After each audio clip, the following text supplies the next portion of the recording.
Kisah Abdurrahman bin Auf. Abdurrahman bin Auf adalah salah satu sahabat Nabi Muhammad SAW yang paling utama, dikenal karena keimanan, ketakwaan, kekayaan, dan kedermawanannya. Ia termasuk dalam golongan sahabat yang pertama-tama masuk Islam, menyerahkan seluruh hidup dan hartanya demi Allah dan Rasul-Nya.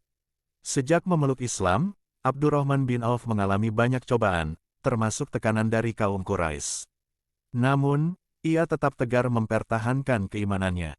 Ketika Rasulullah memerintahkan kaum muslimin untuk hijrah ke Madinah, Abdurrahman turut berhijrah, meninggalkan seluruh hartanya di Mekah tanpa membawa apa-apa. Di Madinah, Rasulullah SAW mempersaudarakannya dengan Sa'ad bin Rabi, seorang sahabat Ansor yang kaya raya. Sa'ad, dalam semangat persaudaraan Islam, menawarkan separuh hartanya kepada Abdurrahman. Namun dengan penuh kehormatan, Abdurrahman menolak dan berkata dengan sederhana, "Tunjukkan aku jalan ke pasar." Dengan keuletan dan kejujurannya dalam berdagang, Allah memberkahi usahanya, sehingga dalam waktu yang tidak lama, Abdurrahman berhasil menjadi saudagar yang sukses di Madinah. Ia berdagang dalam sektor makanan dan pakaian, dan hasil perdagangannya terus berkembang pesat. Meskipun kaya raya, Abdurrahman bin Auf tidak pernah terikat pada dunia. Ia terkenal sangat dermawan. Dalam berbagai kesempatan, ia menginfakkan hartanya di jalan Allah dengan jumlah yang luar biasa. Saat Rasulullah SAW menyeru para sahabat untuk bersedekah dalam persiapan perang Tabuk, Abdurrahman menyumbangkan 200 ukiah emas, jumlah yang sangat besar pada masa itu. Dalam riwayat lain, disebutkan bahwa ia pernah menyumbangkan 700 unta yang penuh dengan muatan barang dagangan untuk kebutuhan kaum muslimin. Kedermawanannya tidak hanya untuk jihad, tetapi juga untuk kesejahteraan umat. Ia banyak memerdekakan budak, menafkahi para janda, yatim, dan fakir miskin.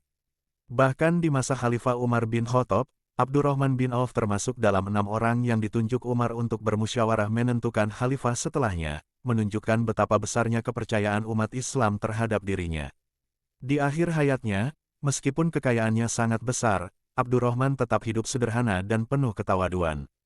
Ia sering menangis, mengingat sahabat-sahabatnya seperti Mus'ab bin Umair dan Hamzah bin Abdul Muthalib yang wafat dalam keadaan miskin dan syahid, sementara dirinya masih hidup dengan kelimpahan dunia. Ia merasa malu kepada Allah, takut bahwa kenikmatan duniawi akan mengurangi pahalanya di akhirat. Ketika ia wafat, kekayaannya dibagi-bagikan, dan sebagian besar diberikan untuk para pejuang dan keluarga-keluarga yang membutuhkan. Salah satu kisah yang mengharukan adalah bahwa para istri Nabi Muhammad SAW atau Ummul Mukminin pun mendapatkan bagian dari wasiatnya. Ini menunjukkan betapa besarnya kecintaan dan kepedulian Abdurrahman terhadap keluarga Rasulullah SAW. Rasulullah SAW pernah bersabda tentangnya bahwa ia termasuk dari 10 sahabat yang dijamin masuk surga. Sebuah kemuliaan yang menjadi bukti bahwa hidupnya, hartanya, dan seluruh pengorbanannya benar-benar diterima di sisi Allah.